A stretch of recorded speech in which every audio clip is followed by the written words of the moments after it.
Hay tres cosas. La primera es la previsibilidad del tipo de cambio. La estabilidad cambiaria es clave. Nuestro país tiene los fundamentos macroeconómicos para no pensar ni esperar algún tipo de corrida cambiaria como se producen en otros mercados. Hemos visto cómo se plantea hoy día la situación en Argentina. En Brasil hay una apreciación de la moneda, el real, como consecuencia de una mejora de la perspectiva económica. Eso nos genera mayor competitividad también a nivel de exportación.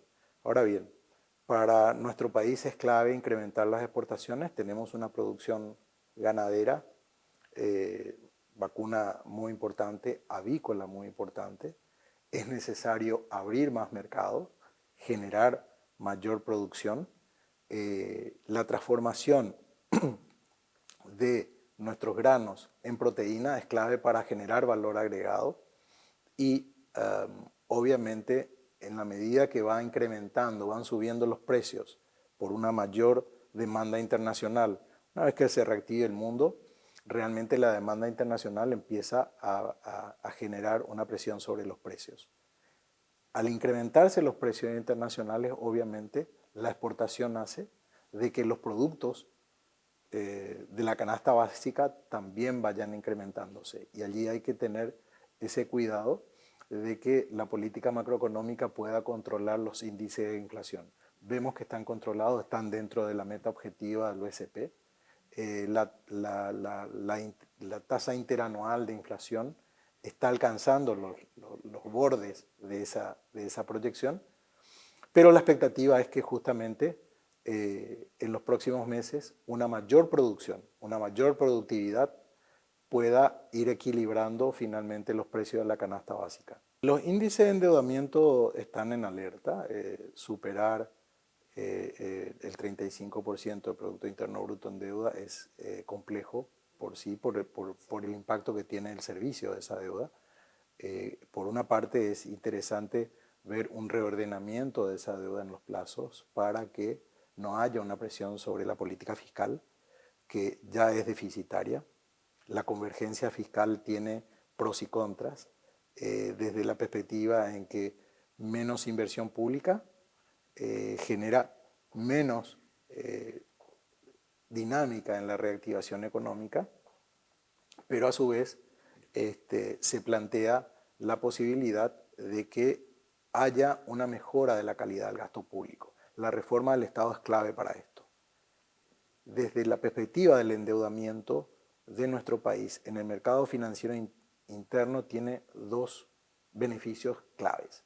El primer beneficio es que el sistema del mercado de capitales va a mejorar y está mejorando de hecho. Permite una opción de refugio de ahorro al capital paraguayo y no buscar en el exterior. El segundo elemento es que la posibilidad de salir con endeudamiento en moneda nacional es clave para evitar el riesgo cambiario y disminuye los costos financieros finalmente para el Estado. Entonces, ahí hay una doble alternativa. Muchos países han hecho emisiones importantes en el mercado de capitales internos. Uno de los casos es Perú, que el año pasado hizo una emisión de bonos perpetuos, donde alcanzaron unos casi 20.000 millones de dólares en emisiones en la moneda peruana, y por lo tanto el resultado para ese país de tener un financiamiento fresco en moneda nacional a largo plazo trajo ese doble beneficio. Esos son modelos que aquí se pudiesen replicar para disminuir el perfil de nuestra deuda en dólares en el mercado financiero internacional, generando oportunidades también para el capital nacional o extranjero que quiera invertir en guaraníes, dada la estabilidad del tipo cambiario que tiene Paraguay. El manejo de la pandemia tuvo inicialmente un buen resultado debido a que fue adoptado rápidamente, pero la demora en la adquisición de las vacunas, la demora en el desarrollo de la infraestructura sanitaria, la provisión de medicamentos e insumos a la política sanitaria, hicieron de que tengamos una situación dramática. todavía es terrible de que pensemos que ya no nos afecta observar de que tenemos 100 fallecidos diarios. Es una noticia tremenda para las familias que tienen que lamentar el deceso de un miembro de la familia, que se quedan sobreendeudados porque nuestro sistema sanitario está colapsado desde antes de la pandemia.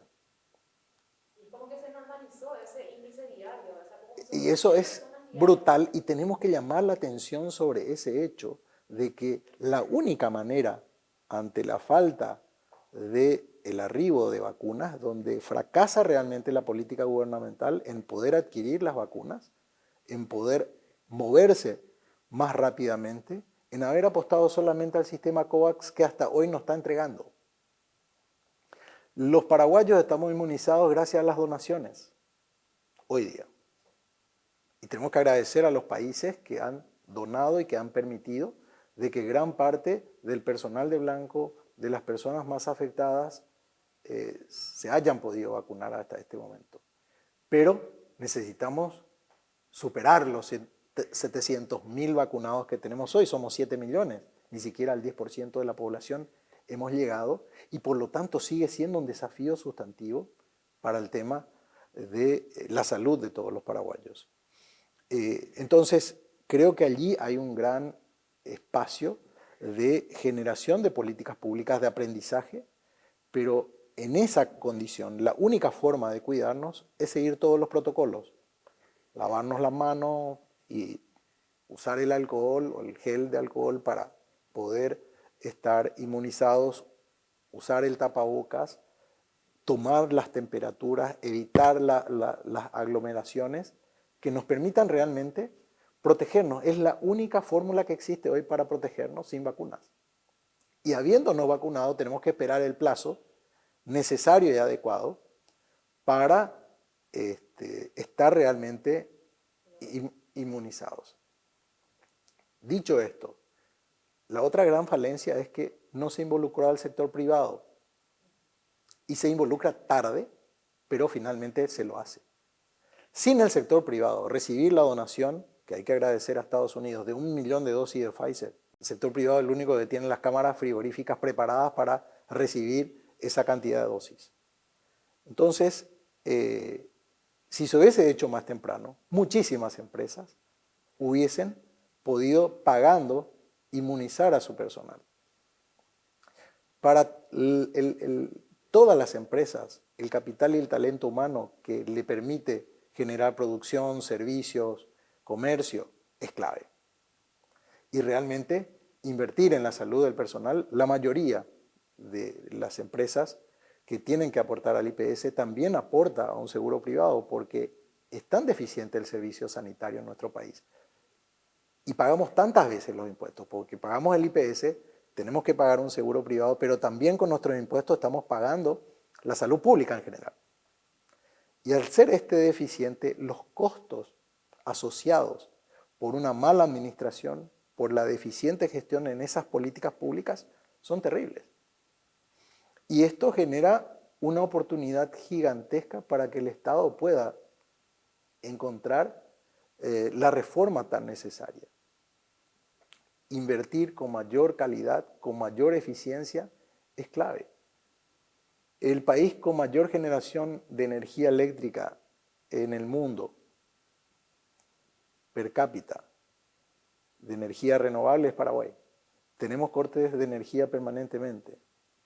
La mayor reserva de agua potable en el mundo tenemos en nuestro país. Pasamos varios días sin agua potable distribuida por nuestras empresas. Es decir, realmente hay un espacio enorme para aprovechar toda la riqueza que tiene nuestro país. Y allí es donde están fracasando las políticas públicas desde hace muchos años. Y donde los gobiernos tienen que ponerse las pilas. Y no solamente me estoy refiriendo al Poder Ejecutivo, el Estado en su conjunto, el Poder Legislativo, el Poder Judicial, tienen que dar una señal de profundización de la institucionalidad para lograr políticas públicas de largo plazo. Esas son las claves del desarrollo que Paraguay todavía no está tocando. Hay varias cuestiones que son claves en este momento. La evolución tecnológica es un desafío para todo el sistema financiero y, decía al principio, Interfisa está invirtiendo de manera significativa en mejorar el core. Estamos cambiando el core del banco. Esto nos va a hacer más dinámico y la capacidad de hacer home banking es fundamental hoy día. Nuestro personal entra en un proceso de rotación. Semanalmente tenemos cuadrillas para que si existe un contagio tengamos 100% la capacidad de atención en todas nuestras sucursales y esas medidas sanitarias nos permiten también preservar la salud del capital humano del banco. La mayoría de los bancos estamos haciendo el mismo protocolo, donde el personal que queda en casa también trabaja desde la casa, desde su ordenador, el home office, y el personal que está en territorio también está cuidado porque hacemos cumplir y cumplimos todos los protocolos sanitarios para asegurar al cliente que venga y a nuestro propio personal. Sí se ha incrementado la cantidad de centros de atención al cliente, que son estos pequeños módulos bancarios que pueden en centros comerciales atender a los clientes para que no tengan que realizar una movilización muy amplia. Eso nos ha permitido reducir la cantidad de sucursales y mejorar nuestros costos operativos. Uno de los grandes desafíos de todo el sistema financiero es reducir los costos operativos. El sistema está cerca del 60%, lo óptimo está entre el 48%. Entonces, allí tenemos un espacio muy importante para mejorar nuestra capacidad operativa y de atención al cliente eficiente.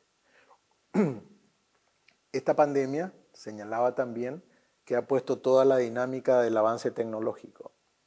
La gente hoy está mucho más preparada a hacer una videoconferencia que hace 16 meses. Era impensable. Hace poco era el Zoom, el Teams o todos los medios de comunicación virtual no eran aceptados. Hoy son necesarios. En primer lugar, ha evitado, por ejemplo, la movilización.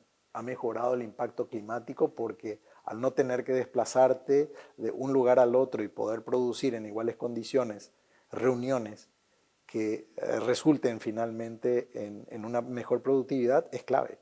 Por eso el desarrollo tecnológico para el sistema financiero es fundamental. Y ahí Interfisa está apostando fuertemente. Eso también demanda la capacitación y la reorientación del talento humano. Muchísimas gestiones que se hacen manualmente van a pasar a automatizarse.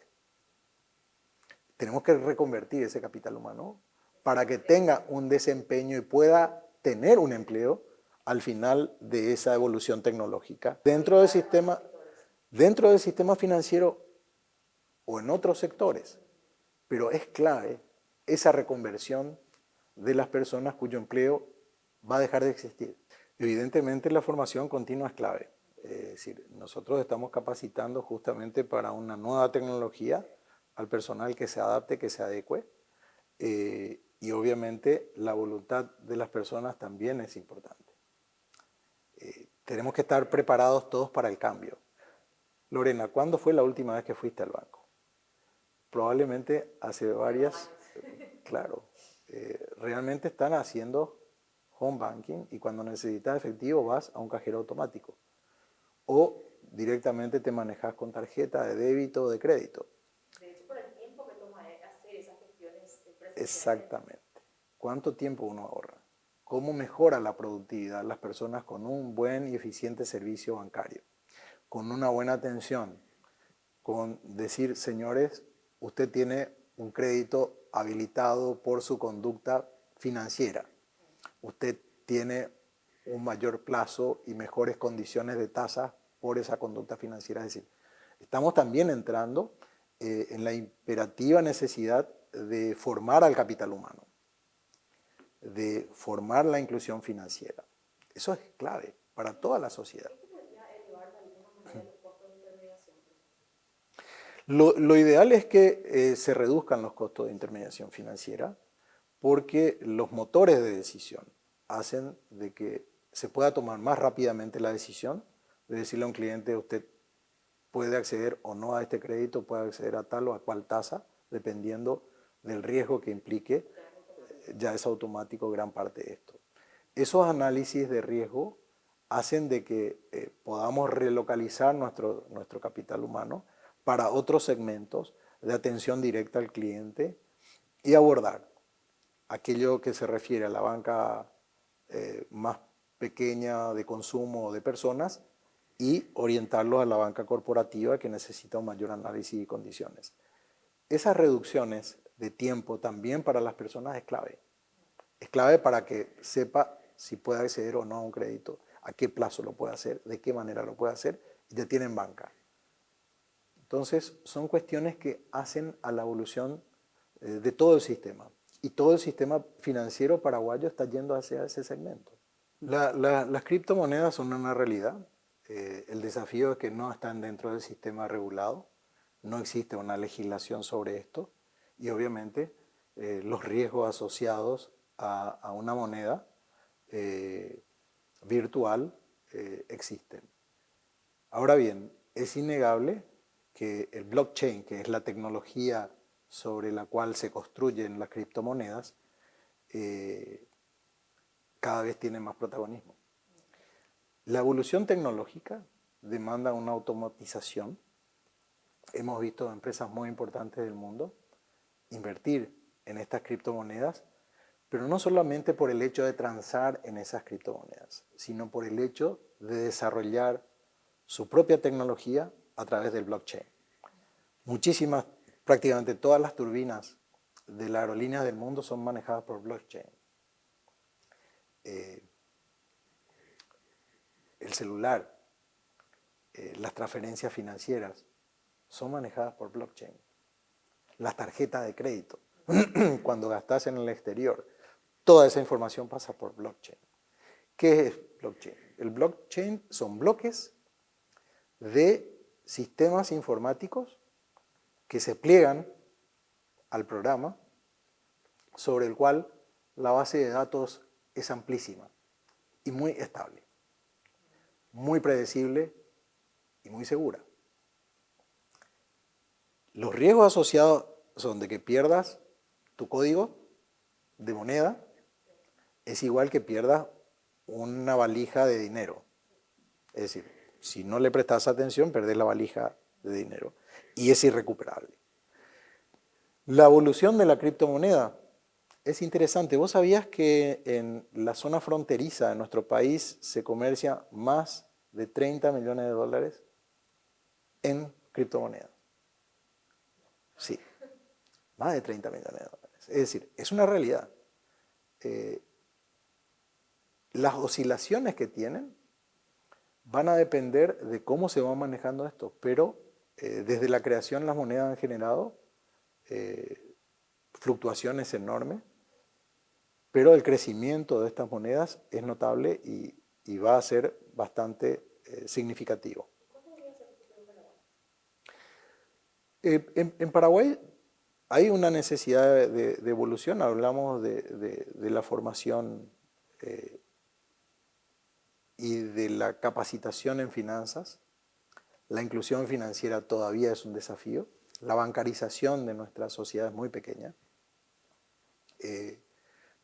Y por lo tanto, si en el sistema financiero formal todavía tenemos desafíos, realmente la evolución hacia las criptomonedas va a ser más lento. Sin embargo, hay muchísima inversión de paraguayos en el sector cripto. Una cosa es un juego de azar, la timba como se le dice. En las criptomonedas el riesgo de perder es siempre alto. La valorización va a depender de cómo los actores se pliegan a las monedas. Se habla de Bitcoin, que es la moneda más conocida, pero está Ethereum y hay otras nuevas que están saliendo al mercado y son sumamente baratas y su proyección de costo de crecimiento son enormes. De manera que es un negocio de alto riesgo, pero que tiene condiciones de realmente mejorar y de ser un real negocio como lo es hoy, ¿verdad? El Banco Interfisa se encuentra en un proceso de modernización donde con los 42 años que acabamos de celebrar mantiene una tradición muy importante en el sector financiero, siempre profundizando el segmento de pequeñas y medianas empresas, que es el fundamento del banco con el que se crea, y abordando hoy día una etapa del sector corporativo de créditos que van a las medianas y grandes empresas con el propósito de tener una cartera más amplia. Estamos cambiando el core con un avance tecnológico importante.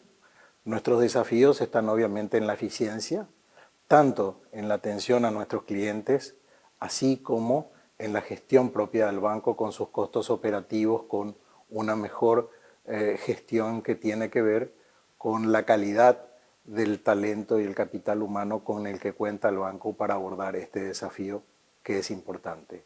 Estamos creciendo, hemos capitalizado, el banco cuenta con un sólido respaldo de sus accionistas y eso nos permite tener un nivel de solvencia muy importante de cara al futuro.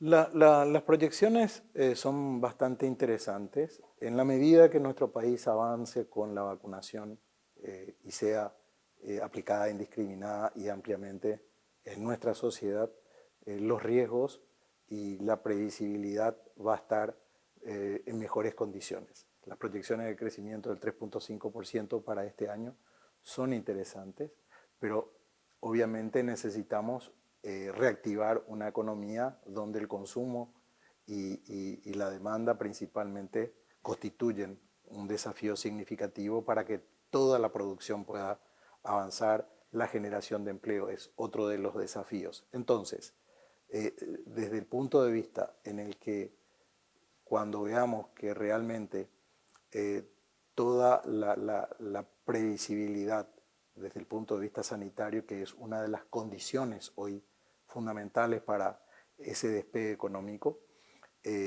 puedan resolverse, el Banco Central debería revisar nuevamente su tasa por una cuestión de política, elevándola. No creo que haya para este año, después del segundo semestre, una visión de tanto incremento, pero alrededor de algunos puntos podría incrementarse la tasa, que es lo que el Banco Central está evaluando en este momento hacerlo. Un incremento de tasa podría generar mejores condiciones del financiamiento y un mayor apetito hacia el crédito o hacia la formación de cartera óptima en el sistema. Y hay tres elementos. En primer lugar, la tasa referencial del Banco Central. En segundo lugar, de que existe un nivel de liquidez importante en el sistema y de que existen pocos proyectos realmente aptos para poder tomar esos créditos. Vemos que las condiciones de regulación hacen de que determinados actores económicos, por las condiciones de solvencia, hoy día tienen dificultades. El FOGAPI ha sido y puede seguir siendo una herramienta significativa para el incremento de la cartera. La reducción de las tasas también obedece a la necesidad de poder mejorar la oferta financiera en un sistema que tiene un dinamismo todavía ralentizado por la pandemia. Yo creo difícil de que la Fed pueda incrementar las tasas por varias razones. La primera de ellas es que eh, el riesgo de la inflación es muy importante en Estados Unidos y en el mundo desarrollado. Hay una reactivación económica, todas las revisiones de los organismos financieros multilaterales sobre el crecimiento para este año fueron revisados al alza. Para Estados Unidos, Europa, de manera que en la medida que avanzó la vacunación, hemos visto que hubo una reactivación económica importante. Los consumidores volvieron al mercado, hay una mayor demanda de todos los segmentos y la oferta no estaba preparada para esa dinámica tan acelerada. Como consecuencia, los precios empezaron a subir. Vemos que hoy el crudo está alcanzando récord históricos del 2014 en sus precios por barril. Eso tiene un impacto sobre los precios finalmente. Y vemos cómo nuestro país también impacta sobre la inflación esas variables que tienen que ver, nosotros importamos prácticamente todo el combustible que consumimos a nivel de nafta, gasoil, gas, entre otros. Y en esas condiciones, para tener un equilibrio macroeconómico, es clave que las tasas no se incrementen porque hay que generar una mayor inyección y mayor flujo de capitales, no encarecerlo porque absorbería en el mercado financiero internacional, encarecería en el mundo en desarrollo. En el caso de nuestro país, podrían subir las tasas si es que Estados Unidos sube su tasa de referencia y para este momento de mucha volatilidad de los mercados no es lo más aconsejable.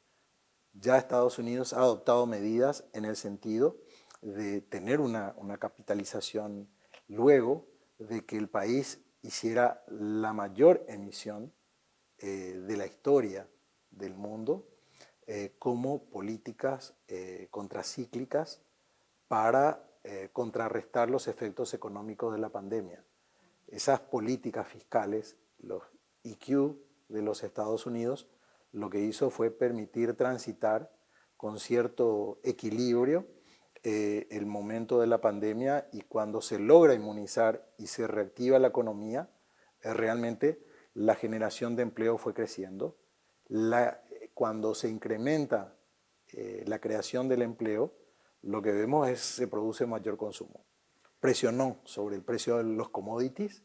Nosotros este año hemos tenido una menor producción del sector agrícola como consecuencia de factores climáticos, la tardía producción siembra del año pasado, de la campaña 2020-2021, nos hizo tener 1 millón de toneladas menos de producción respecto de la anterior campaña 2019-2020. Pero los precios, cuando prácticamente se duplicaron, han hecho de que nuestro país tenga mayores ingresos inclusive que en la campaña agrícola anterior.